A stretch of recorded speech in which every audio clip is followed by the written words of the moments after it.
जिंदगी एक संघर्ष है और संघर्ष से ही पैदा होती है। यदि संघर्ष ही नहीं करना चाहते हो तो एक दिन कीड़े मकोड़ों की तरह सड़कर मर जाओगे। जो मुस्कुरा रहा है उसे दर्द ने पाला होगा, जो चल रहा है उसके पाँव में छाला होगा।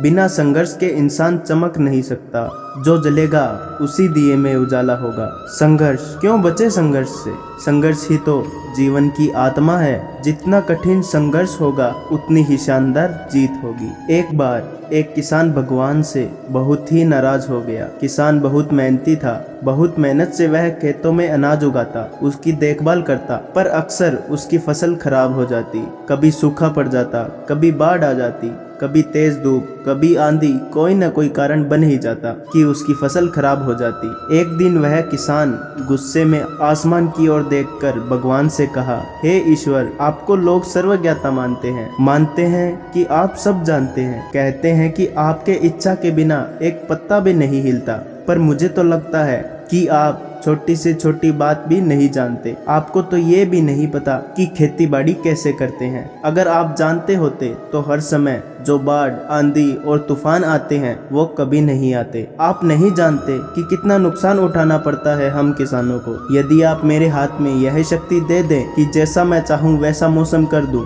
फिर आप देखना मैं अन्न के भंडार लगा दूंगा। भगवान इस किसान के तीखे वाक्य सुनकर मुस्कुरा रहे थे और वह किसान के सामने प्रकट होकर बोले, मैं आज से तुझे यह शक्ति देता हूँ कि तुम अपनी खेतों पर तुम्हारी जैसी इच्छा हो तुम वैसा मौसम कर दोगे। मैं बिल्कुल भी दखल नहीं दूंगा, तुम्हारी इच्छा से सब कुछ होगा। किसान बहुत खुश हो गया। किसान ने गेहूं की फसल अपनी खेतों में बोई। जब उसे लगा कि खेतों को धूप चाहिए तो खेतों को धूप मिले, जब पानी बरसाना चाहिए तो पानी बरसा।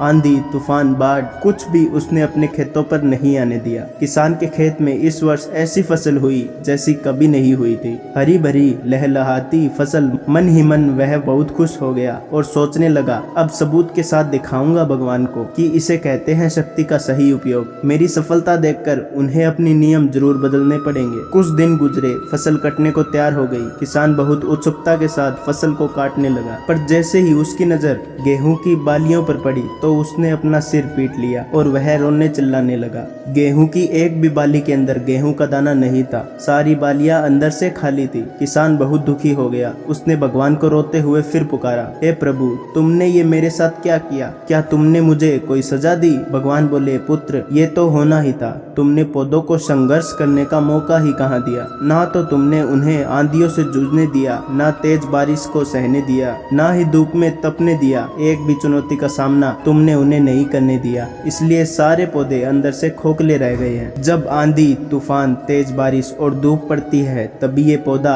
अपने अस्तित्व को बचाने के लिए संघर्ष करता है, और इसी संघर्ष से एक बल पैदा होता है जिसमें शक्ति होती है, ऊर्जा होती है, और यही ऊर्जा पूर्ति तेरे गेहूं के दानों की तरह जो नहीं फूटी। तुमने उन्हें कठिन परिस्थितियों से गुजरने ही नहीं दिया जहां उनके अस्तित्व का जन्म होता। सारी बालियां इसलिए खाली है, इसमें एक भी गेहूं का दाना इसलिए नहीं है क्योंकि तुमने अपने पौधों को संघर्ष कराया ही नहीं। याद रखिए, स्वर्ण में स्वर्णीय आबाद तभी आता है जब वह आग में तपने, गलने और हथौड़े से पीटने जैसे संघर्षों से गुजरता है। कोयले का टुकड़ा हीरा तभी बनता है जब वह उच्च दाब और उच्च ताप की मुश्किल परिस्थितियों से गुजरता है। इसी तरह यदि हमारी जिंदगी में कोई संघर्ष ही ना हो, कोई चुनौती ही ना हो, तो हम भी गेहूं की बालियों की तरह खोखले रह जाएंगे। कोई अस्तित्व नहीं होगा हमारा। विपरीत परिस्थितियां, चुनौतियां, समस्याएं हमें और निखारती है। यदि जीवन में कठिन परिस्थितियां और चुनौतियां आए तो घबराना मत, बल्कि सामना करना। विश्वास करना कि आप और अधिक निकल कर आएंगे और अधिक मजबूत बन जाओगे। किसी ने कितना सही कहा है, जिंदगी जीना आसान नहीं होता, बिना संघर्ष के कोई महान नहीं होता। जब तक न पड़े हथौड़े की चोट तब तक पत्थर भी भगवान नहीं होता। ऐसी ही प्रेरणादायक और मोटिवेशन स्टोरी के लिए हमारे चैनल केयर स्टोरी जोन को जरूर सब्सक्राइब करें। वीडियो अच्छी लगी तो एक लाइक जरूर करें। आपकी इसके बारे में क्या राय है, एक प्यारा सा कमेंट करके जरूर बताएं। मिलते हैं अगली नई कहानी के साथ।